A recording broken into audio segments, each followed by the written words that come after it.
अस्सलाम वालेकुम दोस्तों, आप देख रहे हैं इट्स सिद्दीकी पॉडकास्ट। और आज की शख्सियत जो हमारे साथ हैं पॉडकास्ट में, वो किसी तारुफ के मोहताज नहीं हैं और अपने आप में एक हस्ती हैं। और इनका ताल्लुक़ सिंगिंग से है और सिंगिंग के एक बड़े घराने से है। इनके वालिद भी एक बहुत चमकते दमकते सितारे हैं और ये भी उसी कहकशां के एक सितारे हैं। मेरी मुराद वली हामिद ख़ान से है जो हमारे साथ हैं। अस्सलाम वालेकुम वली भाई, अस्सलाम वालेकुम कैसे हैं फैज़ान, आप? अल्लाह का शुक्र, आप कैसे हैं? कैसा चल रहा है आजकल? बहुत अच्छा चल रहा है और बड़ा मज़ा आ रहा है। सबसे पहले तो बहुत शुक्रिया कि आपने वक्त निकाला हमारे लिए और तशरीफ़ लाए। और सबसे पहले तो मैं आपके मुंह से तारुफ सुनना चाहूँगा कि अगर आप किसी को अपना तारुफ करवाते हैं तो वो क्या करवाते हैं? मेरा तारुफ तो ऑब्वियसली हमारी फैमिली जैसी है, पटियाला घराना है। हाँ जी। और 9th जनरेशन अपनी फैमिली की, और हमारे पे तो बहुत बड़ी रिस्पॉन्सिबिलिटीज़ हैं, हमारे जी। बड़ों की भी। तो और जब अपना तारुफ हम कराते हैं, सबसे पहले ख़ानदान का नाम होता है हमारा हाँ कि जी, पटियाला ऐसे ही है। घराने से हमारा ताल्लुक है, और उस्ताद हामिद अली खान साहब का बेटा हूँ। तो ये हाँ मेरे जी। लिए फ़ख्र की बात है कि मैं अपनी मेरे वालिद साहब पूरी दुनिया इतना प्यार करती है, इज़्ज़त करती है। मेरे एक अंकल उस्ताद अमानत अली खान, उस्ताद हाँ सद जी। अली खान, मेरे कज़न शफ़क़त अमानत अली, असद अमानत अली। मीन्स इतने लोग हैं कि उनका हर बंदा सेलिब्रिटी हर है। बंदा सेलिब्रिटी अपने घर में। तो ऐसी है। रागा बॉयज़ हाँ जी। मेन पहचान है जो मेरी। उसके अलावा मैं म्यूज़िक प्रोड्यूस भी करता हूँ, सिंगिंग भी करता हूँ, मॉडलिंग भी करता हूँ। सब चीज़ें चल रही होती हैं साथ-साथ। तो आपका अपना इंटरेस्ट हमेशा से रहा इस सिंगिंग में या ख़ानदान की वजह से डेवलप हो गया? नहीं, हमारे ख़ानदान में पटियाला घराने के अंदर जब एक बच्चा पैदा होता है, यानी कि हमारे में फीमेल्स को अलाउ नहीं करते शोबिज़ में आने के लिए, ओके। मतलब सिंगिंग के लिए। शुरू से ही ऐसे चलता आ रहा है। तो जब एक बच्चा लड़का पैदा होता है तो तब उसको 5 साल की एज से उसकी ट्रेनिंग स्टार्ट कर दी जाती है म्यूज़िक। हाँ। वो लाज़मी है। उस पे कोई फ़ोर्स नहीं किया जाता कि तुमने म्यूज़िक करना है आगे जाके। मतलब एक लाइफ़स्टाइल का हिस्सा बन नहीं, गया। वो एक्चुअली इसलिए because we are 9th generation of my family, और हुँ। हम तीनों भाई, मैं, आवर इनाम, जो कि बैंड में मेरे साथ होते हैं, रागा बॉयज़ में। हम लोग जब हमारे ख़ानदान में होता है कि उस बच्चे को म्यूज़िक लाज़मी सीखना है। चाहे वो आगे जाके म्यूज़िक उसको कंटिन्यू हुँ। करे ना करे, बट उसको नो हाउ होनी बहुत हाँ ज़रूरी जी, है। बेसिक्स लाज़मी है। बेसिक्स आपको लाज़मी पता होनी चाहिए, बिकॉज़ दुनिया में कोई इंसान भी आपसे क्वेश्चन कर ले म्यूज़िक के बारे में, अब जिस फैमिली से आपका ताल्लुक है, हाँ जी। आपको उसकी नो हाउ होनी बहुत ज़रूरी है। दैट्स व्हाई उसकी ट्रेनिंग 5 साल से स्टार्ट कर दी जाती अच्छा, ये एक बड़ी मुनफ़िद बात रही मेरे लिए। और लेकिन इसको मैंने कनेक्ट इस तरह से किया है कि जो मेरे कुछ कज़न्स हैं जो पाकिस्तान में नहीं हैं, न्यूयॉर्क में पढ़ रहे हैं या है। जी, फिर जी। अच्छा, उनमें उन्होंने हमें बताया कि उनकी भी क्लासेस हैं म्यूज़िक की। ओके। चाहे उन्होंने बनना साइंटिस्ट है, हाँ, ठीक है? लेकिन उनके लिए क्लासेस लाज़मी है म्यूज़िक की। क्यों? क्योंकि म्यूज़िक सुनना भी आर्ट है। बिल्कुल। और मैं कहते हैं हमारा जो क्लासिकल म्यूज़िक, हम लोग तो हमारी क्लासिकल म्यूज़िक सीखते हैं हम बचपन से, जो रूट्स हैं म्यूज़िक के। उसमें बताया जाता है हम लोगों को कि म्यूजिक, जो क्लासिकल म्यूजिक है या जो रियल म्यूजिक है, जो जस्ट लाइक जी। आपने गोरों में देखें तो ओपरा म्यूजिक है उनका, हाँ जी। वो ओपरा म्यूजिक क्लासिकल म्यूजिक कहते हैं, या जैज म्यूजिक है उनका, हाँ तो जी। वो डिफरेंट सा म्यूजिक होता है। हाँ जी। उसमें आप जब वो सुनना शुरू करते हैं या आप सीखना शुरू करते हैं, आपकी ब्रेन की कितनी विंडोज ओपन होती हैं। ऐसे ही है। तो आप वो सुन के रिलैक्स फील करते हैं, आपकी बॉडी रिलैक्स फील करती है, तो तब जाके आपकी आप कुछ भी क्रिएट कर रहे हैं, कुछ भी चीज़ आप बना रहे हैं, कुछ भी किसी भी बिज़नेस में, आप उसकी डेप्थ को फील कर सकते हैं ऐसे बिकॉज़ ही है। Of real music. ऐसे ही है। तो वो एक बहुत हेल्प करती है। दैट्स व्हाई आपने देखा होगा कि जितने भी फॉरेनर कंट्रीज़ हैं, फॉरेन में बच्चों को वो किसी को वायलिन सिखाते हैं, किसी को पियानो जी। सीख रहे होते हैं, कोई ना कोई म्यूज़िक इंस्ट्रूमेंट वो सीखते हैं। ऐसे ही है। उसकी रीज़न यही है कि वो उसको उसकी विंडोज़ जितनी है ना, वो ज़्यादा दिमाग की, ब्रेन की, वो ओपन करने के लिए वो कर रहे होते हैं कि ताकि ये सीखे। अच्छा, ये बड़े मज़े की बात की आपने। और मेरा मानना ये है कि जब कोई भी बंदा एक लिसनर बनता है, म्यूज़िक सुनता है, तो पहले वो लिरिक्स को सुनता है, काफ़ी अरसा। वो म्यूज़िक की तरफ नहीं जाता, बिल्कुल। वो लिरिक्स को सुनता रहता है और फिर एक टाइम आता है कि वो बैकग्राउंड में जो प्ले हो रहा है, उसकी तरफ तवज्जो देता है कि ये क्या है? तब उसके लिए जैसे आपने कहा विंडोज़ खुलती हैं, फिर उसके लिए ये विंडोज़ खुलती हैं कि यार ये म्यूज़िक तो मैंने पहले कभी सुना नहीं। बिल्कुल। असल वजह क्या है कि उसकी कंपोज़िशंस और उसकी बैकग्राउंड की जो आप कह लें कि इंस्ट्रूमेंट्स हैं, उनका कितना अच्छा मिक्स है और मास्टर है। बिल्कुल। तो इन तरफ इस तरफ जाता है। बेशक उसको टेक्निकल लैंग्वेज ना आती हो, बिल्कुल, लेकिन लेकिन वो आप फ़ील कर सकते हैं। देखिए हाँ, म्यूज़िक क्या है? एक फ़ीलिंग का नाम। फीलिंग का नाम है, एक वाइब है। म्यूज़िक फ़ील करते हैं आप, ऐसे ही है। वाइब्रेशन है, हाँ जी। जो कि आप उस उसको कनेक्ट करते हैं अपनी बॉडी के साथ। ऐसी आप सैड हो, आप सैड में भी आप म्यूजिक अगर सुने अगर उस तरह की फील का, तो आप उसको अपने से रिलेट कर रहे होते हैं, ऐसी खुशी में भी रिलेट कर रहे होते हैं। ऐसी तो मुझे हर इंटरव्यू में, काफी इंटरव्यूज में भी मेंशन किया हुआ है कि जितने भी म्यूजिक करते हैं, और जो स्पेशली क्लासिकल म्यूजिक में, तो जितने राग हैं या जितने हमारी बंदिशें होती हैं, जो ख्याल होते हैं, उसमें अल्लाह रसूल के नाम होते हैं। अच्छा। और जिसको राग भैरव एक है, हाँ जी। उस राग के अगर नोट्स देखेंगे तो हमारी अजान उसके अंदर उन्हीं नोट्स पे है। सही और सही। कुरान के अंदर मेंशन है कि आप अगर कोई आयत पढ़ें या किरत करें तो वो भी सुरीली आवाज में किया जाए। हाँ जी। वाई? बिकॉज कि कहीं ना कहीं तो रिलेट है ना इस चीज का। ऐसी बोले नो डाउट। ऐसी है ना कोई चीज, ऐसी बात अल्लाह ने रखी हुई है जो कि कुरान में भी मेंशन की हुई है कि जी आप किरत पढ़ें, आयत पढ़ें, वो भी सुरीली आवाज में। रिदम में हो। हाँ, हजरत दाऊद अलैहिस्सलाम बांसुरी प्ले करते थे हाँ जी। और चरिंद प्रिंस सारे सुनते थे। और एक ये बड़ी मुशाहिदे की बात भी है कि जो भी चीज़ें रिदम में होंगी वो आपको अच्छी लगेंगी, अच्छी लगी। उसके अलावा वो शोर होगा। बिल्कुल। जो चीज़ रिदम में नहीं है वो शोर देखें है। जी, पानी एक पाक चीज है, हाँ जी। उसके अंदर कोई भी ऐसा एलिमेंट आप डाल दें तो वो चीज पानी नहीं रहता। हम्म। इस तरह म्यूजिक के अंदर भी कोई चीज आप गलत अल्फाज हाँ। यूज कर लें, हाँ। गलत उसका इस्तेमाल, किसी भी चीज का गलत इस्तेमाल म्यूजिक करें। बुरा नहीं है, म्यूजिक में वो आपने खुद से देखना है आप कि पे आप किस डिपेंड नजर करता है है। आप उसको यूज किस तरह कर रहे हैं हाँ जी। किसी चीज सही को। कह रहे हैं। तो दैट लोगों को, काफी लोगों को इस चीज की सेंस नहीं है। वो सब कहते हैं जी ये, कुछ लोग कहते हैं ये गलत है, कुछ कहते हैं ये अच्छी चीज है, कुछ कहते हैं ऐसी ठीक है जी बस चल रहा है। लेकिन मैंने उसकी डेफिनेशन इसलिए आपको डिटेल बताई कि कोई चीज बुरी नहीं होती, ऐसी है। अल्लाह ने ही बनाई है सारी चीजें, ऐसी है। और उस पर डिपेंड करता है आप उसको किस तरह यूटिलाइज कर रहे हैं। अच्छा वली भाई, जो आपका बैंड है रागा बॉयज, जी जी उसकी शुरुआत कैसे हुई? वो आपने जब उसको एज अ बैंड लॉन्च किया, जी जी, क्योंकि पहले तो आपका क्लासिकल घराना चलता आ रहा बिल्कुल है, बिल्कुल। तो इसका ख्याल कैसे आया? एक्चुअली कुछ क्लासिकल सिंगर्स ने क्लासिकल म्यूजिक को इस तरह रिप्रेजेंट किया यूथ के सामने, लोगों के सामने, कि ओल्ड नई स्कूल। नई जनरेशन उससे दूर चले गई काफी।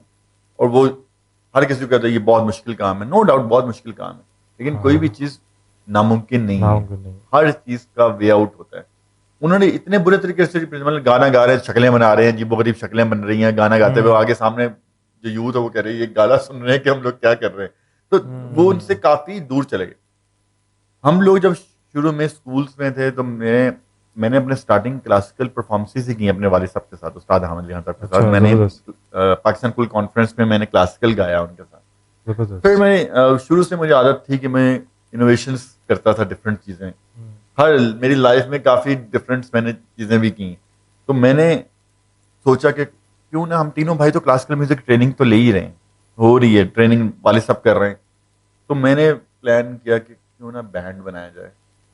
और बैंड, क्योंकि आज की जनरेशन को इजी लिसनिंग करते हैं हम लोग क्लासिकल म्यूजिक, उनके वे में जाके अगर वो रॉक म्यूजिक सुनते हैं तो हम रॉक म्यूजिक को फ्यूज कर दें क्लासिकल के साथ, अगर वो पॉप सुनते हैं तो पॉप को फ्यूज कर दें, अगर सूफी सुनते हैं तो सूफी को, हम लोग हर जॉनर को वैरायटी दे दें और उनको इजी लिसनिंग कर दें, ताकि क्लासिकल इस तरह भी सुनाया जा सकता है, ना कि आप वही तरीके से आप सुना रहे हैं। तो हम तीनों भाइयों ने, दोनों भाई जो मेरे शुरू से नायाब और इनाम, वो दोनों ने क्लासिकल ही गाया बैंड में, और मैंने उसमें डिफरेंट जॉनर्स को चूज किया। पॉप भी गाता हूँ मैं, सूफी भी गाता हूँ, रॉक भी गाता हूँ, डिपेंड्स, पंजाबी भी गाता, डिपेंड्स के किस तरह का इवेंट है। तो हम लोगों ने, तीनों भाइयों ने मिल के, यानी कि मैंने उनको बोला कि हम बैंड बनाते हैं। तो फिर उसमें शुरू में तो मुझे काफ़ी वालिद साहब की तरफ से सख्ती हुई कि नहीं बैंड नहीं बनेगा, तुम नहीं बनाओगे बैंड, और लोग कहेंगे हम जिस फैमिली से हैं तो तुमने। एक तो उसमें शुरू में था, मुझे इश्यूज काफ़ी देखने को मिले, लेकिन उसके बाद उन्होंने जब हमारी परफॉर्मेंसेस देखी तो लोगों ने जिस तरह इज्जत दी और लोगों में फीडबैक आया, तो फिर उन्होंने एक्सेप्ट किया कि ठीक है तुम लोग कर लो। लेकिन हम लोगों ने बैंड में भी क्लासिकल म्यूजिक को छोड़ा नहीं, वो हमने अभी तक रखा है। और इसलिए हम लोग, हमारा जो जॉनर है वो हम लोग सूफी रॉक क्लासिकल बैंड है। ठीक है। अच्छा, इसका जो नाम है रागा बॉयज, जी ये रागा क्या है? राग से रागा, जो राग है, जो क्लासिकल में राग होते हैं वो राग है, राग को इंग्लिश में रागा कहते हैं। ठीक है, तो रागा और बॉयज। अच्छा, और दूसरा ये कि जो आपका घराना है पटियाला घराना, जी जी, इसकी कोई आप हिस्ट्री अगर बताना चाहें और इसको थोड़ा आसान करें अगर। पटियाला घराना बड़े सगीर पाको हिंद में ना एक ऐसा घराना है, और जो कि क्लासिकल म्यूजिक के अंदर आप समझ लें कि बहुत फेमिलियर है, हर बंदा उससे फेमिलियर है हाँ जी। पटियाला घराने। और इस घराने की खासियत ये है कि इस घराने में बड़े तो थे ही, जो इस घराने के जो मौजूद थे वो तो थे ही, उनके बाद जो स्टूडेंट्स भी आए, शागिर्द भी आए, उन्होंने भी अपने जनरेशन में अपने नाम किए, उन्होंने सीख के उनके आगे शागिर्द इतने बड़े बने, जिनके नाम लूंगा उस्ताद बड़े गुलाम अली खान, हाँ मेरे जी। मेरे दादा के उस्ताद अख्तर हुसैन, उस्ताद आशिक अली खान साहब के शागिर्द। सही सही। उनके आगे शागिर्द हैं लता जी, मैडम नूर जहां, मोहम्मद रफ़ी। यानी कि पटियाला घराने के अगर आप देखे जाएं तो हाँ आपको इंडिया पाकिस्तान में ऐसे लोग मिलेंगे कि आप कहेंगे इनके सर पे पूरी दुनिया का म्यूजिक चल रहा है, यानी कि ऐसी इंडिया है, पाकिस्तान का। ऐसी है। तो आप ये कह सकते हैं कि पटियाला घराना के ख्याल गायकी में बहुत मशहूर है, जो कि कुछ लोगों को अगर क्लासिकल म्यूजिक का नहीं पता होता था, अगर हम लोग क्लासिकल गाते तो उनको वो गीत लगता था। हाँ और जिस लाइन मोरा सही हम उससे बोले ना, हाँ जी। जो खमाज है वो प्योर राग खमाज के अंदर एक ठुमरी है। अब लोगों को, हाँ आज के जनरेशन को ये नहीं पता था कि ये ठुमरी है, हाँ जी। लेकिन उनको ये था कि एक सॉन्ग है। ठीक है। जिनको तो क्लासिकल म्यूजिक के सेंस से उनको तो मालूम था कि व्हाट इज हाँ दिस जी। एक्चुअली, लेकिन वो उसको प्रेजेंट इस तरह हमारे खानदान में हमारे बड़े, मेरे ताया ने किया, मेरे दादा ने किया, मेरे वालिद साहब ने किया, कजन्स ने किया। हम लोगों के खानदान में जो प्रेजेंटेशन है क्लासिकल म्यूजिक की, वो इस तरह की है कि जो आम बंदा भी इजी हम्म। उसको सुन सकता अच्छा, हमारे कॉलेज में कुछ हमारे दोस्त थे जो सिंगिंग से वाबस्ता है। जी थे। जी। अच्छा, अब वो हमारे सामने आके अक्सर इस तरह की बात करते थे कि ये ठुमरी है, तो हमें नहीं पता चलता था। तो अब बात हुई है तो थोड़ा सा बताएं इसके बारे में कि इसका क्या डिफरेंस है, मतलब ठुमरी क्या देखिए, है। एक होता है क्लासिकल, एक होता है नीम क्लासिकल, हाँ जी। एक होता है आम मौसीकी जो होती है। हाँ जी। क्लासिकल होता है जिसमें राग, बंदिश, ख्याल, इस तरह की, जो बंदिश कहते हैं, ख्याल कहते हैं, ख्याल गायकी, एक राग को क्रिएट किया होता है, उसके अंदर ख्याल उन्हीं सुरों में, उन हाँ सुरों से निकल नहीं सकते। और मान के चलें राग मालकों से हैं, सा गा मा दा नी सा नी धा मा गे सा, जबरदस्त। या इन इन नोट्स के अंदर ही 5 सुरों का राग है। अब इन सुरों के उससे अंदर बाहर नहीं रह के, जाना। इस सुरों में रह के क्रिएट करनी चीज को, उसको ख्याल कहा जाता है, और वो उसी के हाँ, अंदर बंदिश होती है, सही सही। उनमें से निकल नहीं सकते। अब उसी राग के सुरों के अंदर एक इजी कंपोजिशन की जाती है, जो कि ठुमरी में हाँ, आ जाती है। वो लाइट होती है थोड़ी, उसमें सही जिसमें सही। वर्ड्स होते हैं, टिया शायरी होती है। लागे रे तो उससे लागे नजर सैया लागे में, इस तरह के वर्ड्स मतलब कि आपने स्पेसिफिक राग्स में रहते हुए एक चीज़ बनानी डिफरेंट है। जॉनर की क्रिएशंस होती हाँ, हैं, जो कि और उनको कहा कि जाता उससे है, बाहर नहीं जाना बाहर आपने। नहीं जाता। सही सही, ज़बरदस्त। अच्छा, जो आपके भाई हैं दोनों, नायाब और इनाम, वो आपको कितना सपोर्ट करते हैं इस सिलसिले में। जो बहुत सपोर्ट करते हैं, और हम तीनों भाइयों में, एक इनाम छोटा है मुझसे, नया बड़ा है, और हम तीनों ने ऑलमोस्ट 18 कंट्रीज में कॉन्सर्ट्स किए हैं, और हम लोग हमें ऑलमोस्ट 17 ईयर्स हो गए हैं रागा बॉयज़ को, अच्छा, जो कि ज़बरदस्त। हम लोग परफॉर्मेंस करें। हम लोग बहुत, लोग हमारे से गिला भी करते हैं, हमने पाकिस्तान में बहुत लिमिटेड कॉन्सर्ट्स किए हैं, हमने सही। इंटरनेशनल शोज बहुत ज़्यादा किए हैं, और ऐसी ऐसी जगह पे परफॉर्मेंस किए जहाँ पे आज तक शायद किसी पाकिस्तानी आर्टिस्ट ने नहीं, परफॉर्मेंस भी वो नहीं तो की। हम आपकी प्रोफाइल देखते रहते हैं, जी वीडियोस जी भी देखते बिल्कुल, वो रहते हैं, तो हमने बड़ी ऐसे ऐसी खुशी भी होती है। हम पाकिस्तान को रिप्रेजेंट काफ़ी मुल्कों में, ऐसे मुल्कों में भी किया जहाँ आज तक किसी पाकिस्तानी आर्टिस्ट ने परफॉर्म नहीं किया। जस्ट लाइक मैं आपको बताऊंगा कि मोरक्को फेस्टिवल है, मोरक्को में होता है ठीक सूफी है। फेस्टिवल। अच्छा। 2016 में हमने फर्स्ट टाइम पाकिस्तान उस फेस्टिवल के अंदर एंटर हुआ था। ओह। उससे पहले पाकिस्तान का नाम ही नहीं था उस लिस्ट में। मतलब एक और सूफीज़्म की जो सिंगिंग है उसके वाले से कॉन्सर्ट उसका हो रहा है, ये एक फेस्टिवल हो रहा है, सॉरी। एक एक फेस्टिवल है और जो उसमें दुनिया पाकिस्तान का, है ही नहीं। ये second largest festival in the world. Oh. और आफ्टर टुमारोलैंड, ये फेस्टिवल एक ऐसा फेस्टिवल, सूफी फेस्टिवल, जो कि जिसमें दुनिया का हर आर्टिस्ट को पता है जो सूफी म्यूजिक गाता है, उस फेस्टिवल में जाना चाहता है। हाँ। 2016 में हम लोगों को पाकिस्तान गवर्नमेंट ने भेजा था वहाँ पे परफॉर्मेंस करने के लिए। उसमें नॉमिनेशन में 3-4 और सिंगर्स थे, हमारा नाम नॉमिनेट हुआ था, तो हम सही है। लोगों ने वहाँ पे जाके परफॉर्मेंस की, और वो उस फेस्टिवल के अंदर, उस कंट्री में आज तक पाकिस्तानी किसी आर्टिस्ट ने परफॉर्म नहीं बड़ी हैरत की बात है ये। मतलब आप सोचे ना, हर साल इंडिया से काफी सिंगर्स उसमें परफॉर्म करते हैं, बट हाँ। पाकिस्तान का नाम नहीं। इस साल भी अब हो रहा है, जून में हो रहा अच्छा। है, और उसमें भी अभी तक तो पाकिस्तान नहीं है, लेकिन बड़े हैरत से कहना पड़ता है कि हम लोग को मौके ऐसे ऐसे काफी मिले हैं जहाँ पे हमने परफॉर्मेंस डिफरेंट कंट्रीज में जाके हमने परफॉर्मेंस की हैं, डिफरेंट वेन्यूज, ऐसे वेन्यूज जहाँ पे एक ड्रीम होता है आर्टिस्ट का, जस्ट लाइक वेम्बली अरीना के अंदर हमने कॉन्सर्ट्स किए हैं यूके में, लंदन में 3 टाइम्स वेम्बली में परफॉर्म किया हम लोगों ने। तो उसकी ऑडियंस का तो अलग ही एक शहर है और बिल्कुल। इसमें है। और अभी 6 मंथ पहले हम लोगों ने Gallo center for the arts San Francisco में जबरदस्त। वो सोलो कॉन्सर्ट था, जहाँ पे उस हॉल के अंदर ऑडिटोरियम में कोल्ड प्ले, लेडी गागा ये सब परफॉर्म करते हैं। जबरदस्त, ऑनर की बात है ये। तो ये हम लोग को खुशी है कि अल्लाह हमें ऐसे मौके देता है, अपने मुल्क को रिप्रेजेंट करते हैं दुनिया में, जहाँ पे ऐसे मौके मिलते हैं, बड़ी खुशी होती है, बड़े लोग प्यार करते हैं, रिस्पेक्ट देते हैं। ऐसी है। अच्छा वली भाई, ये मुझे बताइए कि आपका बड़ा अरसा इंडिया में भी गुजरा, जी आपने वहाँ की प्रोफेशनलिज्म भी देखी बिल्कुल। कि वो लोग कैसे चल रहे हैं, जी अपने करियर को कैसे लेके चल रहे हैं, और एज अ सिंगर और ख़ास तौर पे पाकिस्तानी सिंगर के हैसियत से आपने कोई चैलेंजेस फेस किए वहाँ पर, या कैसा लगा आपको?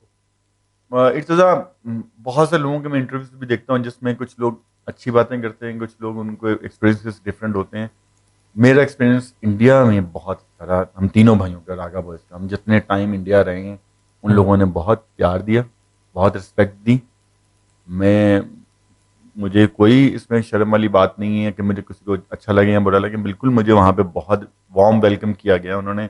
और हम लोग वहाँ पे 4 साल एक कंपनी के साथ लॉक थे, जो कि हम लोगों ज़बरदस्त। वहाँ पे हमने मुंबई में हम रहे हैं, वहाँ पे हमने ऑलमोस्ट 70 कॉन्सर्ट्स इंडिया में किए हैं। 70 कॉन्सर्ट्स, 70 वाह! कॉन्सर्ट इतने तो शायद ही किसी पाकिस्तानी ने किए नहीं हों। नहीं, काफ़ी आर्टिस्टों ने किए, मतलब जस्ट लाइक स्ट्रिंग्स ने 100 कॉन्सर्ट्स का एक टूर भी किया था, अच्छा, मतलब ज़बरदस्त यार। जुनून ने भी काफ़ी शोज किए हैं, सही। मतलब काफ़ी सिंगर्स ने किए हैं। लेकिन ये है कि वहाँ पे हम लोगों ने वहाँ पे भी एक फेस्टिवल होता है मुंबई में, जिसमें आज तक किसी पाकिस्तानी आर्टिस्ट ने परफॉर्म नहीं किया, वो मुंबई के लोग करते हैं, अच्छा, वो काला घोड़ा फेस्टिवल।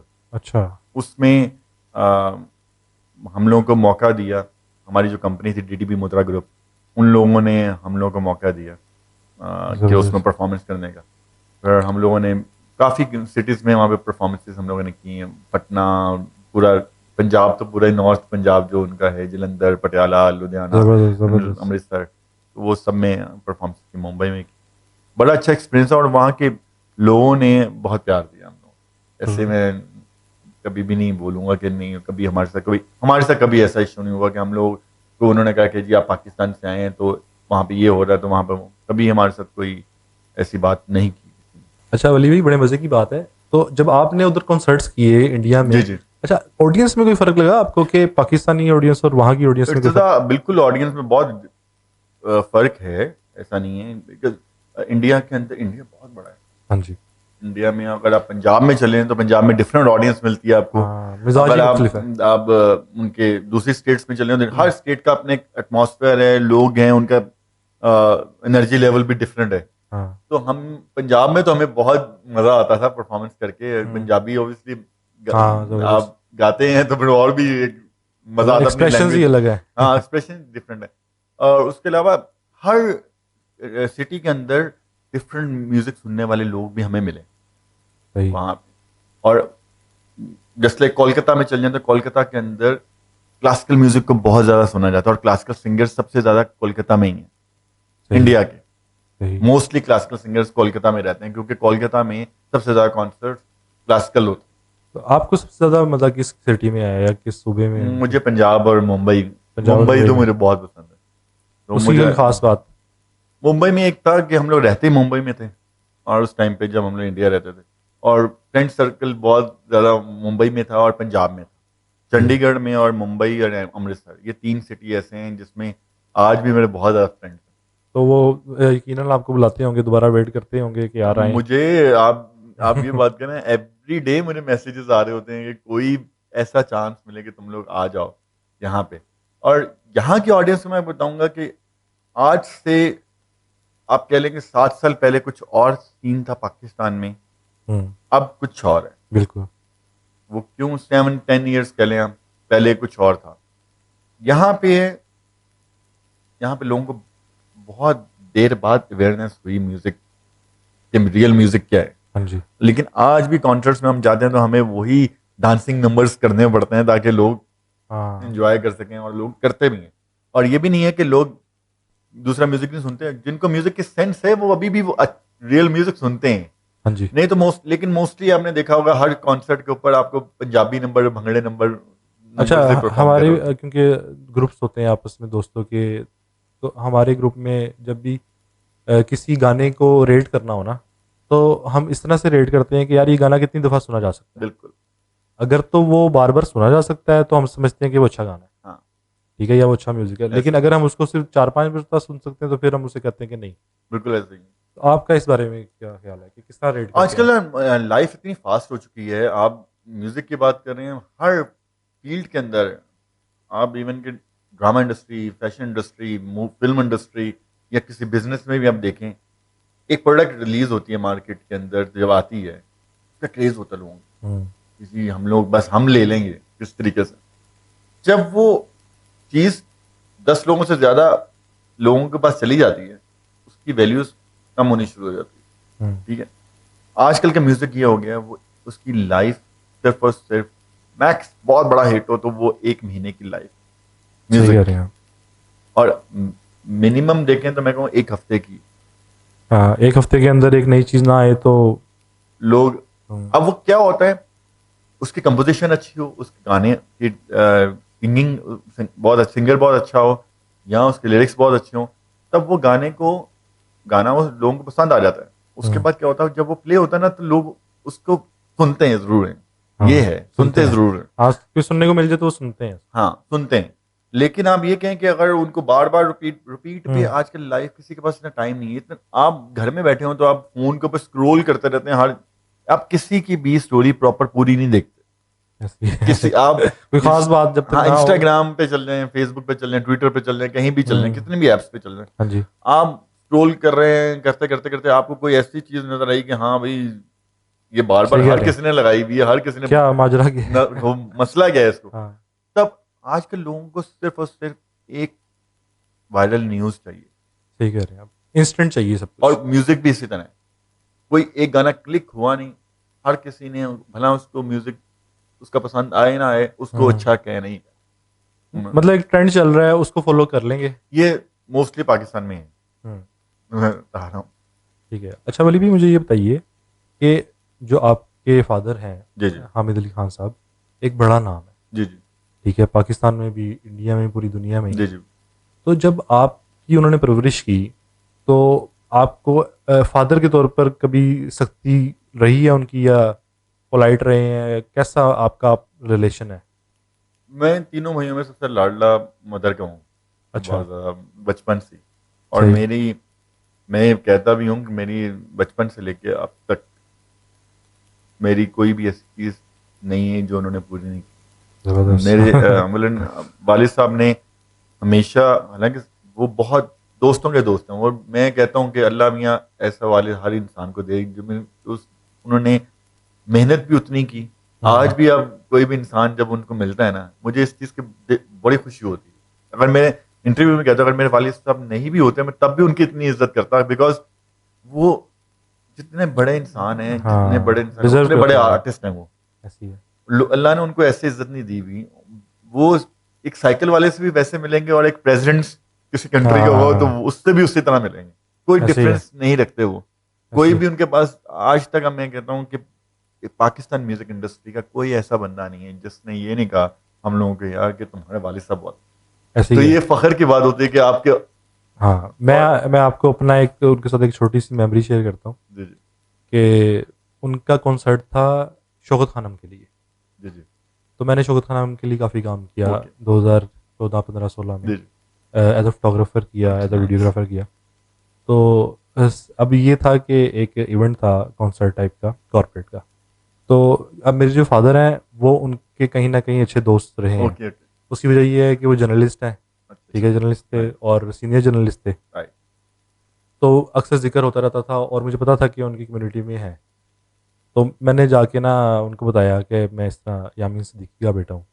तो उन्होंने बड़े वार्म वेलकम के साथ जो है ना मुझे मिले। और फिर अब आपको पता है कि जब कॉन्सर्ट खत्म होता है तो सब लोग चाह रहे थे तस्वीर बनवाना या हाँ बात हाँ, करना। बिल्कुल बिल्कुल। तो वो वहाँ की मैनेजमेंट के जो मेन लोग थे उनके साथ खड़े हुए थे। राइट। तो उन्होंने बकायदा मुझे वक्त दिया, तो मुझे बड़ा अच्छा लगा। और मेरी मेमोरी बन गया है कि यार एक इतना बड़ा आदमी है, तो वो बिज़ी भी है हालांकि।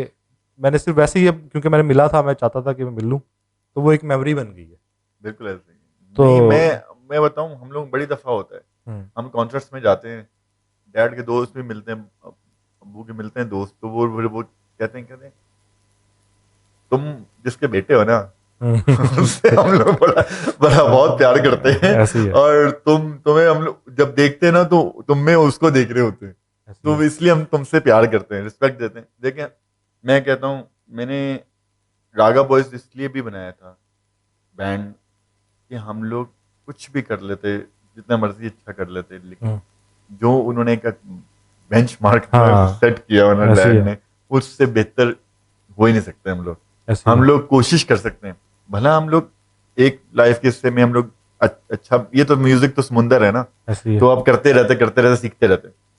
मैंने बैंड इसलिए भी बनाया था कि हम थोड़ा सा डिफरेंट म्यूजिक करके देन अपनी एक छोटी सी आईडी बना सकें, उनके हमसे हाँ, बड़ी तो हो नहीं सकती, ऐसे ही लेकिन है, हम कोशिश कर सकते हैं, लेकिन वो उसमें वो खुश भी हैं। हाँ, हम लोगों को हमेशा वो कहते हैं कि मुझे खुशी है कि ऐसे तुम ही है, लोग काम करते हो, अपनी मेहनत करते हो, अपने लोग तुम्हें प्यार करते हैं, रिस्पेक्ट देते ऐसे ही है। हैं।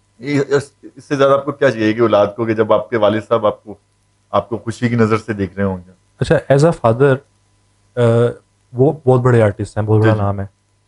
एज अ फादर उनको आपका कितना वक्त मिला है? मतलब वो आमतौर पर गिला रहता है ना, जो आर्टिस्ट लोग होते हैं उनकी फैमिली से, यार हमें टाइम नहीं मिलता। मैं जरूर कहूंगा कि हमारा बचपन तो सारा मदर के साथ ज्यादा गुजरा है, और वालिद साहब के साथ हम लोगों ने हमेशा ये देखा है कि आए हैं, बिजी बहुत थे। बिजी कॉन्सर्ट्स चल रहे होते थे उनके, और हम्म, अभी भी माशाल्लाह वो इसी हाँ, तरह ही ऐसे ही हैं। है। और वो अभी भी रिसेंटली अभी यूके का टूर, सक्सेसफुल टूर था उनका, वो करके आए, हम्म, अभी वापस वो यूएस टूर पे जा रहे हैं। तो मदर के साथ ज़्यादा टाइम गुजरा है, वालिद साहब के साथ जितना भी गुजरा है वो बहुत अच्छा गुजरा हम्म, है। ये नहीं है कि हम ये नहीं कह सकते कि उन्होंने क्वालिटी टाइम नहीं दिया, उन्होंने बहुत अच्छा टाइम दिया, और हम बहुत अच्छा टाइम उनके साथ गुजारा। अच्छा वली भाई, आपका मैंने अभी रिसेंटली देखा, फादर की बात हो रही है तो उससे मेरी जहन में अचानक बात आई कि अभी आपने अपने फादर के साथ कोलैब भी किया था। जी जी, हमने कोलैब सेकंड ठीक टाइम है, किया। तो और कैसा एक्सपीरियंस रहा? मुझे तो बहुत ज़बरदस्त लगा। Thank you. एक्चुअली वालिद साहब के साथ करने के लिए ना हौसला चाहिए होता है हम लोगों हाँ, को, कि वो एक तो हमारे साथ दो तीन दफा ऐसे हादसा हुए, हादसा इसलिए मैं कहता हूँ हम्म, कि उनके सामने ना गाया जाता है हमसे, हम्म, ना उनके सामने जो नायाब और इनाम वो भाग रहे होते हैं कि किस तरीके से, बिकॉज वो अंडरस्टूड सी बात है, आपके टीचर भी हों, वालिद भी हों, आप उनके सामने जब परफॉर्म कर रहे होते हैं, तो वो खुशी से तो देख रहे होते हैं, लेकिन हम्म, कोई इंसान के दिल में गलती होती है कि गलती हो गई ना हमसे, हम्म, तो पता डांट नहीं भी क्या पड़ होगा। जाती है।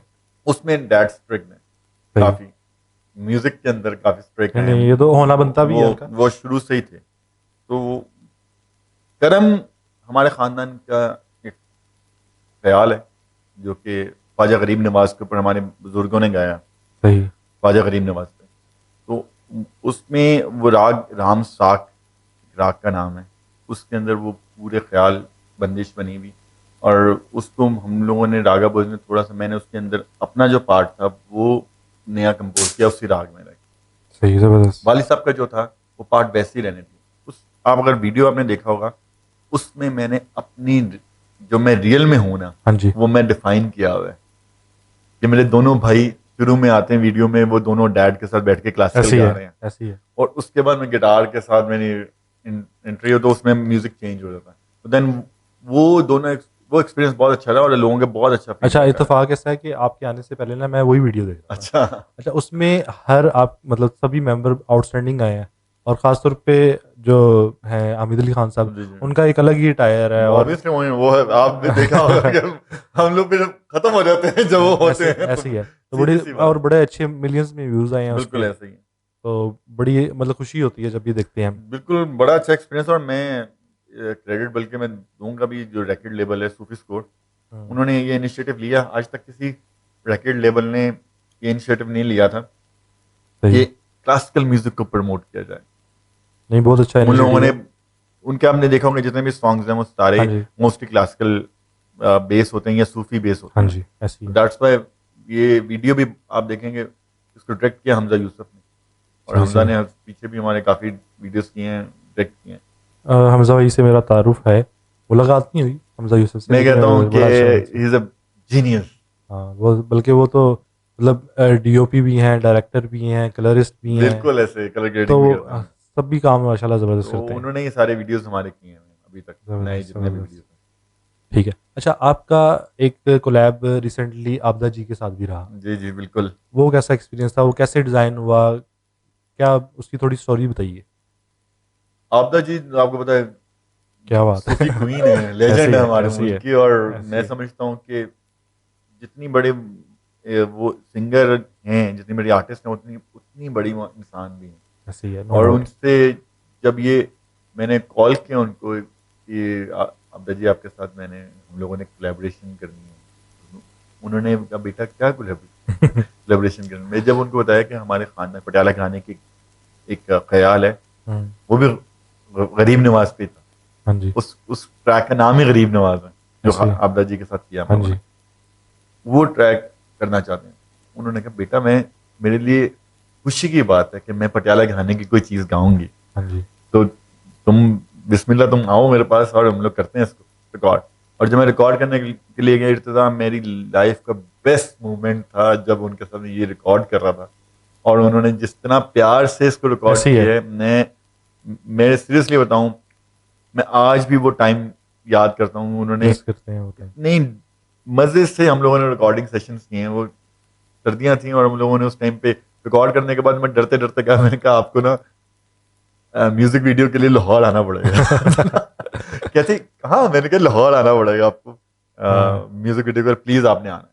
हाँ, उन्होंने कहा कि जिस खानदान से तुम हो, पटियाला हाँ घराने जी। से, उस खानदान को हम लोग सलाम करते हैं और तुम्हारा कहना मेरे लिए काफी है, मैं लाजमी आऊंगी वीडियो मैंने करने। अच्छा, मज़े की बात ये है कि कहीं न आप देखें कि दुनिया में कुछ चीज़ें ऐसी हो रही होती हैं जो आपने सोची भी नहीं होती, बिल्कुल ऐसे। ठीक है? और वो जब आप अचीव कर लेते हैं या आपके हिस्से में आ जाती हैं, तो तब आपको एकदम आइडिया होता है कि यार ये कितनी बड़ी चीज़ है, बिल्कुल ऐसे ही। ठीक है?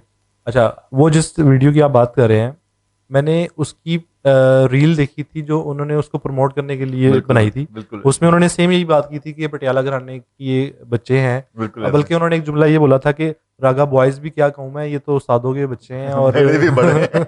हाँ बिल्कुल ऐसे तो उन्होंने मैं बोला। तो इस चीज़ से अंदाज़ा लगा सकते हैं लोग जिनको समझना है। इर्तिज़ा उन्होंने हमारे लिए ऑनर की बात थी बिल्कुल, ऐसी है। कि हम तो उनके बच्चों की तरह हैं। तो हुँ, उन्होंने आला ज़र्फ़ी है उनकी। बिल्कुल उन आला ज़र की। और जब म्यूज़िक वीडियो शूट करने के लिए आई वो यहाँ पे हाँ जी, लाहौर आई शूट करने के लिए, हमज़ा ने की थी शूट उस अच्छा। टाइम।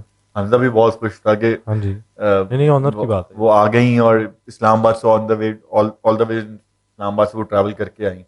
और वो ट्रैवल करके जब आई तो उन्होंने जब शूट कर किया उन्होंने, तब भी उन्होंने कहा कि मैं इजाजत ले रही हूँ इस कलाम को रिकॉर्ड किया और वीडियो शूट कर रहे हो। और लोगों ने उसका बहुत अच्छा फीडबैक दिया गरीब नवाज का। उसके के बाद ये कलम आया ज़बरदस्त, ज़बरदस्त। वाले साहब के साथ। तो ये दोनों ट्रैक्स जो है ना, रागा बॉयज की लाइफ के मास्टरपीसेस हैं, ऐसी जो है। कि मैं नहीं समझता कि इससे बेस्ट चीज कभी लाइफ में अल्लाह की तरफ से बन जाए तो वो बन जाए। हाँ, ऐसी है, लेकिन ये हमारे लिए मास्टरपीसेस हैं दोनों, ऐसी है। जितने बड़े लेजेंड्स के साथ हमने अप कोलैबोरेट टू दी किया। मार्क हैं ये और लाइफ टाइम है बिल्कुल। इंशाल्लाह। अच्छा वली भाई, ये बातें चलती रहेंगी, मुझे ये बताइए कि मोहब्बत के बारे में आपका क्या ख्याल बहुत प्यारी चीज है? है। बड़ी आउट ऑफ मोहब्बत, द कॉन्टेक्स्ट लेके आए हो, लेकिन बड़ी ज़रूरी बात है। मोहब्बत एक फीलिंग का नाम है। ऐसी है। फीलिंग्स होती हैं, वो किसी के साथ भी हो सकती हैं आप, और उसको आप फीलिंग्स को प्यार का नाम देते हैं, मोहब्बत का नाम देते हैं, इश्क का नाम देते हैं। वो आपके किसी के साथ भी हो सकती आपको डर तो नहीं लगता मोहब्बत से? है। नहीं, बल्कि मुझे तो लोग कहते हैं तुम्हें बहुत मोहब्बत होती है, तो मैं कहता हूँ मुझे मुझे मोहब्बत कह लो, इश्क कह लो, किसी भी अच्छी चीज के साथ मोहब्बत करनी चाहिए। ऐसी है। तो आपका एक्सपीरियंस कैसा रहा है मोहब्बतों में? मेरे मेरे एक्सपीरियंस मैं बड़ी खुली किताब हूँ। और मुझे तो मैं समझता हूँ कि आप किसी के इंसान के साथ भी मोहब्बत करें हाँ जी, तो बेलौस उसके करें। बेलॉस करनी चाहिए। और ऐसी आई है। थिंक आप ये देखें, इंसान से गलतियां भी होती हैं और हम्म, नेगेटिव चीज़ें भी होती हैं, पॉजिटिव भी होती हैं। तो आई बिलीव कि आपको पॉजिटिव चीज़ें याद रखनी चाहिए, ना कि हम्म, नेगेटिव रखनी। बड़ी अहम और बड़ी प्यारी बात है ये। आपका उस इंसान से ताल्लुक हो नहीं हो, आप उसके बाद ना, लेकिन आपको हमेशा उसको नेगेटिव सोचने से बेहतर है उसको पॉजिटिव सोचना है कि इसमें हम्म, कभी अल्लाह की बेहतरी होगी कि अगर आप उसके साथ दोबारा नहीं मिले या आप आपकी वो मोहब्बत नहीं चल सकी आगे, या आप या किसी चीज से भी आप कह लें, तो आप ये सोचें कि अल्लाह ने हमेशा आपके लिए बेहतरी सोची। ऐसी है।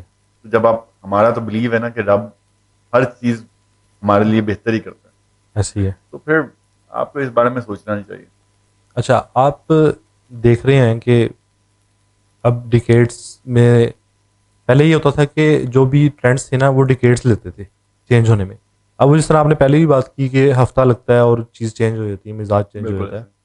तो अभी जितना भी आपने अपना जब करियर स्टार्ट किया एज अ प्रोफेशनल, और अब आप जब देखते हैं, इसमें आपको क्या इतना फ़र्क नज़र आता है सोशल मीडिया के आने के बाद? सोशल मीडिया एक अच्छी चीज भी है और बहुत बुरी चीज भी है। हुँ, अच्छी चीज क्यों है? पाकिस्तान के अंदर इतने प्लेटफॉर्म्स नहीं थे हुँ, जहां पे लोगों को अपना टैलेंट दिखाना पड़े। लोगों को हमारे हुँ, चैनल्स पे भी इतने नहीं थे प्लेटफॉर्म। अभी भी हुँ, अनफॉर्चुनेटली कहा जाता है कि इंटरटेनमेंट चैनल पाकिस्तान में, मुझे एक बता देंगे जो इंटरटेनमेंट चैनल हुँ, बहुत अच्छा है, जिसपे आपको सही कह हर रहे हैं। तरह की इंटरटेनमेंट मिलती हो। अब अगर इंटरटेनमेंट चैनल है तो उसके ऊपर ड्रामाज ही हैं, हाँ, म्यूजिक चैनल एक भी नहीं है। ऐसी है। ठीक है, आपको कहीं म्यूजिक नहीं आएगा नजर। ये आज से नहीं है, सोशल मीडिया आने से पहले भी म्यूजिक चैनल्स गिनती के 2-3 ही थे हुँ, पाकिस्तान में, और हमेशा कोशिश होती रहती थी, लोग करते रहते थे। सोशल मीडिया के आने के बाद आप ऐसा टैलेंट भी सामने देखने को मिला जो कि छुपा हुआ था, हुँ, जो कि घरों तक महदूद था या लोगों तक नहीं पहुंच पाता था, कोई प्लेटफॉर्म्स नहीं थे। उसके साथ साथ अब नेगेटिव क्या हुआ है कि जब वो लोग सामने आए, उनका टैलेंट सामने आया और लोगों ने उनको पसंद किया, हुँ, तो उन लोगों ने अपने सीनियर्स की इज्जत करने ही छोड़ दी। ओह! जिन लोगों ने बगैर सोशल मीडिया अपने आप को मनवाया, उन्होंने प्रूफ किया, उन्होंने अपने आप को वाकई में प्रूफ किया, तो आज एक मुकाम ऊपर वाले ने दिया। ऐसी है, नो और डाउट। जितने आज आप देखें कितने टिकटॉक स्टार होते हैं या हुँ, आपके डिफरेंट एप्स पे अपनी वीडियोस बनाते हैं, जब वो रियल में कोई उनको हायर करके कैमरे के सामने लेके आता है तो वो आपको चीज मिलती नहीं। हाँ, बनावटी है ज़्यादा। घर में आप फोन के साथ 10 वीडियोस बना लें, आपके हाथ में है ना, हुँ, जब आप किसी के काम पे जाएंगे ना आप, तो तब आपका पता चलेगा आपके अंदर कितना टैलेंट और कितना नहीं है। ऐसी है। ठीक है, आप, मैं आज जब घर में बैठ के मैं 20,000 वीडियोस बना दूं एग्जाम्पल के तौर पर, उसमें मिलियंस व्यूज आ जाएं, फॉलोअर्स आ जाएं, सब चीजें आ जाएं, हमेशा इंसान तभी प्रूफ अपने आप को तब प्रूफ करता है जब आप मैदान में उतरते हैं। ऐसी है। और इन्होंने, सोशल मीडिया का नेगेटिव पॉइंट ये हुआ है कि जिनको काम नहीं भी आता था, वो हाँ, अपने फॉलोअर्स की वजह से, अपने व्यूज की वजह से वो स्टार तो बन गए, लेकिन वो कहते हैं ना, चंद दिनों के स्टार्स ही होते हैं। अच्छा, यही वजह है कि अब लाइफ़ जो है वो कंटेंट की कम होने कम लगी हो है। गई। ठीक है, उसकी क्वालिटी नहीं रही। आज आप देखें, आप जितने म्यूजिक सीजन्स हैं या आपके जितने म्यूजिक म्यूजिक से अलावा एक्टिंग में भी जो लोग आ रहे हैं, हुँ, नए आते हैं लोग, वो उनके लिए प्लेटफॉर्म्स थे ही नहीं, लेकिन वो ऐसी है, डिजिटल की वजह से आज आपको हर जगह नजर आते हैं। ऐसी है। अच्छा, आपने प्लेटफ़ॉर्म्स की बात की कि पाकिस्तान में प्लेटफ़ॉर्म्स नहीं थे। अच्छा, कुछ मैंने ये देखा कि अच्छा ट्रेंड फिर भी कनेक्ट करता है वहाँ पर, कि जैसे आप कोक स्टूडियो है, वो हर साल एक सीज़न तो कर देता है। बिल्कुल, ठीक है, लेकिन क्या आप समझते हैं कि ये प्लेटफ़ॉर्म है?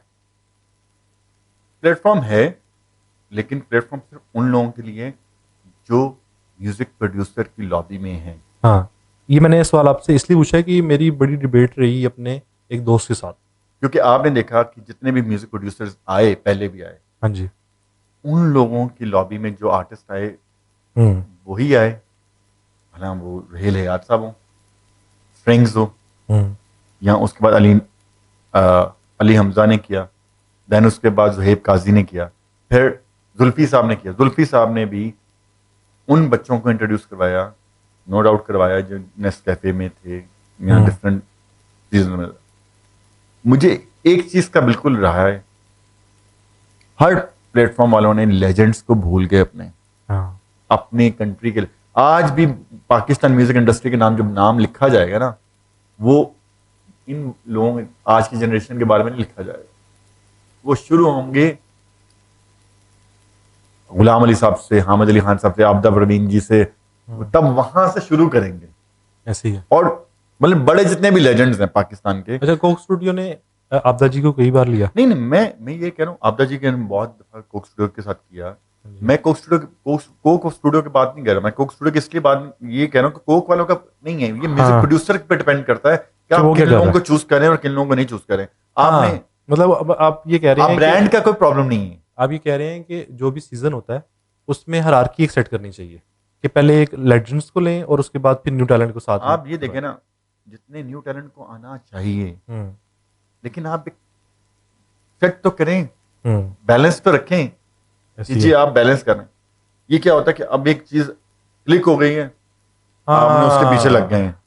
अच्छा, मैंने वो जो ट्रेंड का आप साथ ही जिक्र किया था ना, अब जिस तरह कोक ने किया तो फिर पेप्सी ने भी इंट्रोड्यूस कर दिया, फिर एक कश्मीर ने भी कर दिया, अब उसका ताल्लुक ही कोई नहीं है। आप मुझे ये बताएं, पाकिस्तान में आज तक कोई म्यूजिक रियलिटी शो क्यों नहीं हुआ? जो हुआ वो उसके बाद एक सीजन आने के बाद खत्म हो गया, पाकिस्तान आइडल। हम्म। ठीक है, क्यों नहीं? इसकी कोई रीजन आज तक किसी ने नहीं दी। वो इसलिए नहीं है, आज तक किसी भी इंसान ने ये इनिशिएटिव नहीं लिया कि हम प्रॉपर जजेस को बैठाएं जो डिजर्व करते हैं। जो उस हम फील्ड के हों। जो प्रॉपर सीखे हैं और अपनी अपनी फील्ड के अंदर उन्होंने पूरी दुनिया में अपना आपको मनवाया है, उनको जजेस में बैठना चाहिए। जो पार्टिसिपेट कर रहे हैं वो इस काबिल हैं कि उन्हें हाँ। रियलिटी शो के अंदर चांस दिया जाए ताकि वो आगे आए। हाँ। आज तक मुझे बता दें कि कोई ऐसा शो आपने आपकी नज़र से गुजरा हो पाकिस्तान नहीं है। हम्म। आज सिंगर उसको मानते हैं कि जी आपके इंस्टाग्राम के ऊपर कितने फॉलोअर्स हैं। फॉलोअर्स हैं, हम्म। आपके स्पॉटिफाई पे कितने लिसनर्स हैं, कितने सब्सक्राइबर्स हैं आपके आपके। यूट्यूब पे आपके गाने पे कितने व्यूज आए हैं, उनको मानते हैं। ये पाकिस्तान में है, हम्म। इंटरनेशनली नहीं। आज मैं आपको काफी सिंगर्स, मैं नाम नहीं लूंगा, जिनके मिलियन मिलियन फॉलोअर्स हैं, व्यूज हैं यूट्यूब के ऊपर, और उनको अगर वो आप बात करें यूएस में या दूसरी कंट्रीज में, एक शो नहीं मिलता उनको। और मैं आपको ये भी बता दूं कि कितने सिंगर्स आए हैं जिन्होंने इतने म्यूजिक प्लेटफॉर्म्स हैं, कोक स्टूडियो में, नेस्कैफे में गाया है हम्म। और गाया और उनका गाने भी हिट हुए। तब उनमें काफी सिंगर्स ऐसे भी जिन्होंने कोक स्टूडियो या नेस्कैफे नहीं किया, लेकिन वो हर सीजन में पाकिस्तान में विंटर्स में सबसे ज्यादा शोज वो करते हैं। हाँ। वो किसी हाँ, ये तो आपकी बात बिल्कुल ठीक है कि कोक स्टूडियो, आप ये कह लें कि मेयार नहीं है कि जो उसमें आएगा तो वो मतलब मैं मेन आपको बंदा होगा। बताऊं रीजन है, मैं फिर बात कर रहा हूँ, ब्रांड की कोई हाँ। गलती नहीं होती। हाँ। ब्रांड ने एक आपका प्लेटफॉर्म बना दिया, कोक ने आपको एक बहुत बड़ा प्लेटफॉर्म बना दिया और कोक ने अपने आप को मनवाया भी।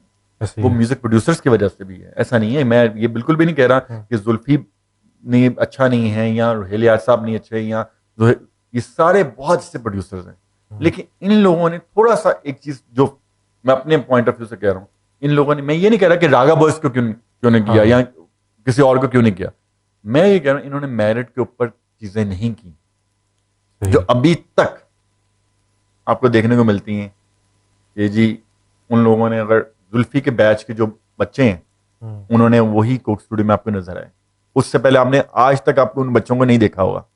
नहीं, मुझे बताएं उनमें, मतलब बड़ा लिमिटेड उनका एक उसमें से सर्कल रहेगा। इन्होंने क्या किया हुआ है कि जो जो नॉन आर्टिस्ट हैं उनको इन्होंने कर दिया है 20%, हम्म। ताकि वो बताना तो है ना कि कोक स्टूडियो में हाँ ये जी। भी आर्टिस्ट। सही। 80% उन्होंने सारा न्यू टैलेंट लेके आए हैं समय। मैं उन न्यू टैलेंट के खिलाफ नहीं हूं, मैं कहता हूं कि न्यू टैलेंट होना चाहिए, लेकिन आपको 50-50 रखना चाहिए, हाँ, बैलेंस रखें आप। बैलेंस। मेरा ठीक है। इख्तिलाफ इस चीज पे है। ठीक है। तो मैं ये समझता हूँ कि जिस तरह अभी ये पाकिस्तान में भी हो रहा है कोक स्टूडियो, इंडिया में भी हो रहा है।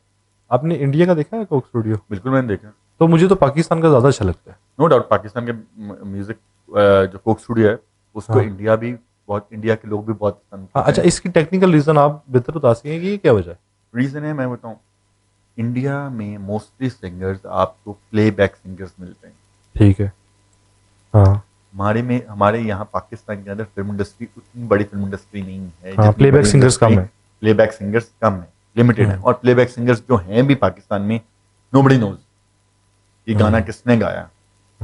आज तक मुझे जितनी मूवीज आई हैं, आप मुझे बता दें उनमें से किसका गाना आपको याद है पाकिस्तानी फिल्म का, और जो नई ये कहते हैं ये दोबारा पाकिस्तान इंडस्ट्री जिंदा हुई है, आपको किस सिंगर का राहत या आतिफ के अलावा आपको कोई सिंगर जो नया उन्होंने प्लेबैक करवाया हो जिसको आप याद जानते होंगे, हाँ उसका गाना मुझे याद है, वो गाना बहुत अच्छा है।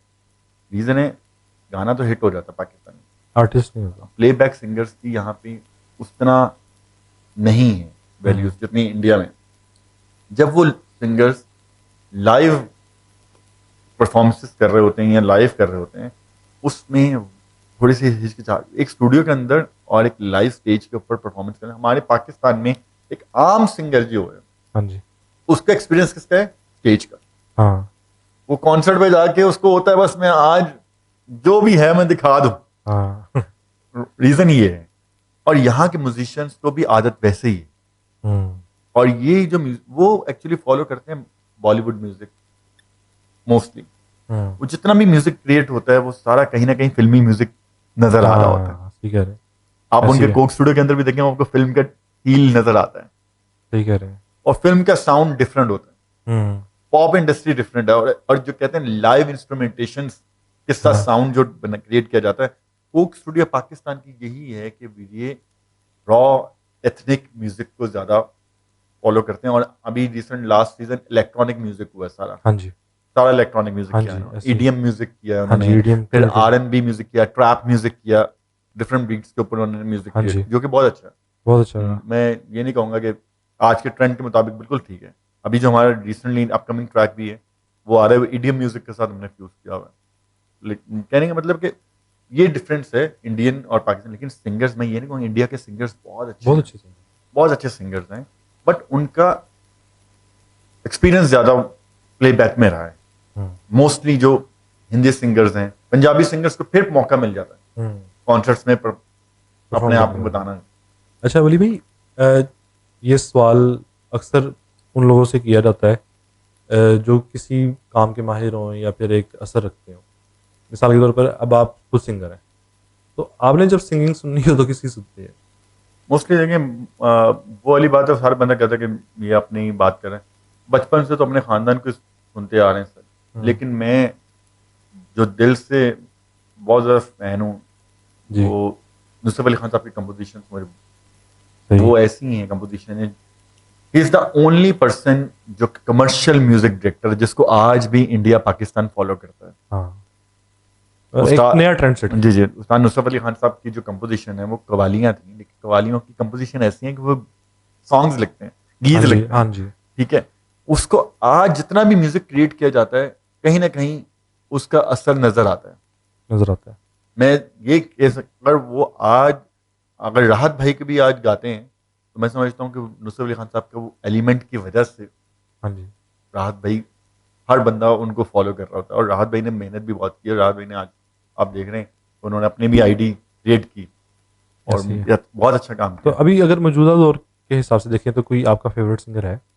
मेरे बहुत से डिफरेंट जॉनर के डिफरेंट सिंगर्स हैं। ठीक मैं है। तो ये कहता हूँ कि कोई भी अच्छा म्यूजिक हो जो आपके कानों को अच्छा फील करें, वो उससे बेस्ट म्यूजिक कोई नहीं है। मैं ए आर रहमान जी का बहुत बड़ा फैन हूँ। जबरदस्त। रहमान जी का म्यूजिक मुझे बहुत डिफरेंट लगता है और हर तरह के उन वर्सटाइल म्यूजिक डायरेक्टर हैं। एक अलग ही फील है। हाँ वो हैं, उनका म्यूजिक मुझे बहुत, सलीम सुलेमान का बहुत अच्छा है इंडिया से अकेले।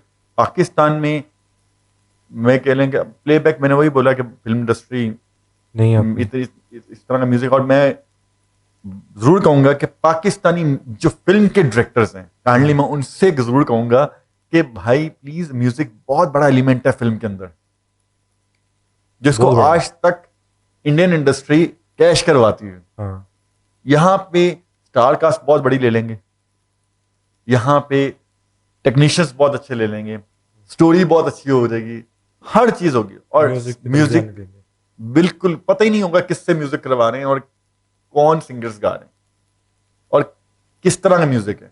आप यकीन करें कितनी बड़ी एग्जांपल्स इनके सामने हैं। इंडिया की आशिकी 2 म्यूजिक की वजह से हाँ जी, बच गई। हाईलाइट हुई फिल्म। आशिकी 1 भी इस तरह म्यूजिक उसका सारा हिट। ठीक है, उसके अलावा महेश भट्ट साहब की प्रोडक्शन, संजय लीला बंसाली के प्रोडक्शन, उनके पहले बड़ा गाने से हिट अहमियत होते है। हैं, म्यूजिक उनका सब हिट होता है। ऐसी है। मतलब यशराज की फिल्म देख लें आप, सब मूवीज के अंदर सॉन्ग्स आपको हर बंदे को याद होता, भला उसने फिल्म देखी है देखी। हाँ, इसी तरह अभी पठान रिलीज हुई है तो उसके गाने सारे ट्रैक्स पहले तो रिलीज हुए हैं। यहाँ पे एक वीक पॉइंट है हमारा यहाँ पे अभी भी इनको ख्याल नहीं आया, हालांकि ओएसटी जो ड्रामास के वो हिट होते हैं, हाँ जी, ठीक है, ऐसे ही है। वहीं से आइडिया कर लेंगे फिल्म का म्यूजिक कितना इंपॉर्टेंट है। हाँ, फिल्म की म्यूज़िक की तरफ ध्यान नहीं है, और मैं हैरान होता हूँ इस बात पर कि जब आप देख रहे हैं कि एक पूरा साउंड डिज़ाइन होना है, ठीक है, अब कोई भी सीन है, जितना भी अच्छा है, जितनी भी अच्छी एक्टिंग है, जब तक अच्छा साउंड डिज़ाइन नहीं होगा, अच्छा म्यूज़िक नहीं होगा, लिरिक्स अच्छे नहीं होंगे, तो वो फील नहीं दे फील पाएगा। ही नहीं दे, आपके बैकग्राउंड हाँ, स्कोर कितना हाँ मैटर जी। करता है सिनेमा के अंदर। जब मूवी देख रहे होते हैं हुँ, तो बैकग्राउंड स्कोर अच्छा होगा तो डायलॉग्स जितने भी हाँ जी, एक्टर्स बोल रहे हैं वो आपको ऐसे ही है। कनेक्ट कर रहे हो, लेकिन वो नहीं सोचते इस बारे में। अभी तक आप देख लें जितनी मूवीज आई उनमें सारी, चले 6 गाने होते हैं या 5 गाने होते हैं या 3 गाने कोई होते एक तो हिट हैं, एक हो। तो चलता ही है उसमें। लेकिन लास्ट अगर मुझे याद है तो सरगम फिल्म का म्यूजिक था बचपन में हुँ, जब स्कूल्स में थे, उसके जरा ढोलकी और जितने भी हाँ, क्लासिकल भी थे उसमें मेरे वालिद साहब ने भी गाया था, सुहानी रुताई और चमकी किरण गाया था, अदनान समी ने म्यूजिक हुँ, किया था। वो आज तक आपको याद होंगे, जरा ढोलकी ऐसे ही बजाओ है, और हर जगह पे बज रहा ऐसे ही, होगा, ऐसे ही है। या जितने भी उसके गाने थे फिल्म के। हुँ, मेरे कहने का मतलब है कि म्यूजिक बहुत बड़ा एलिमेंट है जिसको ये हमेशा माइनस कर देते हैं कि ठीक है जी कर लेंगे म्यूजिक तो हो ही और जाएगा। बड़ी हैरानी की बात है कि क्यों कर देते हैं। हमें ये चलें, पता नहीं होप है फॉर गुड। फिर। तो आगे के क्या प्लान है अली भाई? आगे के देखें, अभी रिसेंटली हमने एक म्यूजिक वीडियो शूट किया है, घन गरजत, घनघर जी, जो कि राग मियाँ के मल्हार में है।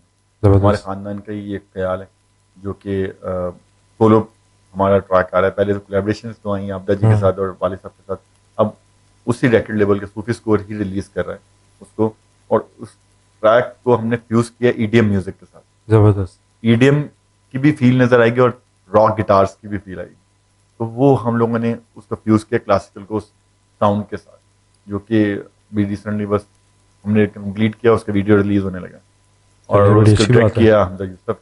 ज़बरदस्त।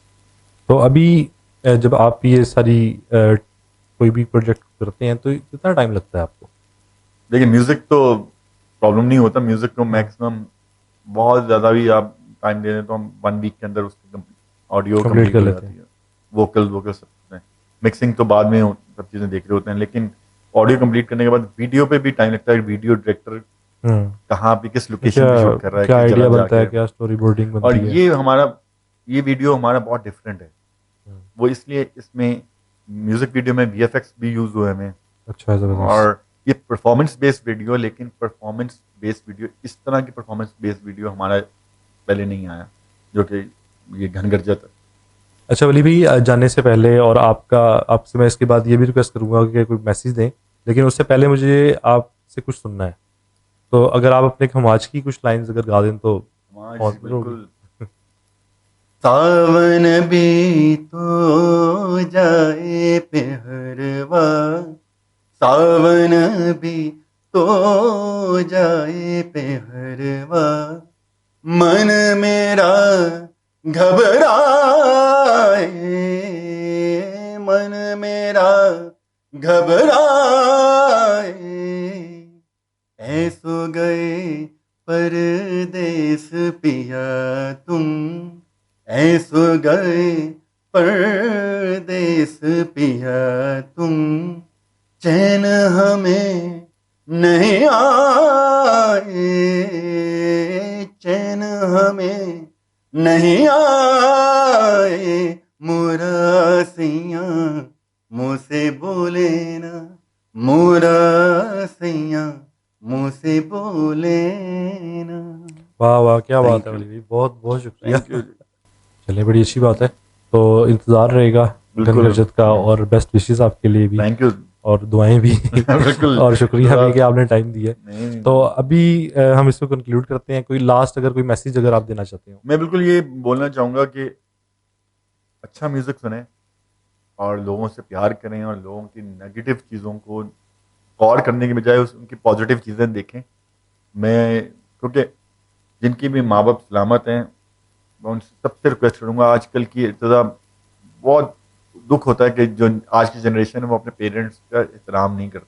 मैंने ऐसे ही बहुत है, से ऐसे उनको चीज़ें मेरे सामने से होते हुए नज़र आते हैं, दुख होता है ऐसे ही कि है। हमारी जो जनरेशन थी ना, आज की जनरेशन की बात कर रहा हूँ, जो आज हमारी जनरेशन है, उनमें फिर भी थोड़ा लिहाज था। ये जब से हाँ 90s वाली जो जनरेशन है उसमें लिहाज 90s है। वाली में, हाँ। और आज की जनरेशन जब से स्मार्टफोन्स और स्मार्ट चीजें हुई, हम्म। उनका माइंड भी स्मार्ट हो गया है। वो उन्होंने, ऐसे ही पहले हमारे में अभी भी एक है कि कोई बड़ा खड़ा हो तो हम लोग उसमें उनके लिहाज रखते हैं। लिहाज रखते हैं कि ये खड़े हैं, इनका लिहाज करना, कोई ऐसी चीज नहीं करनी कोई जो बुरी लग जाए।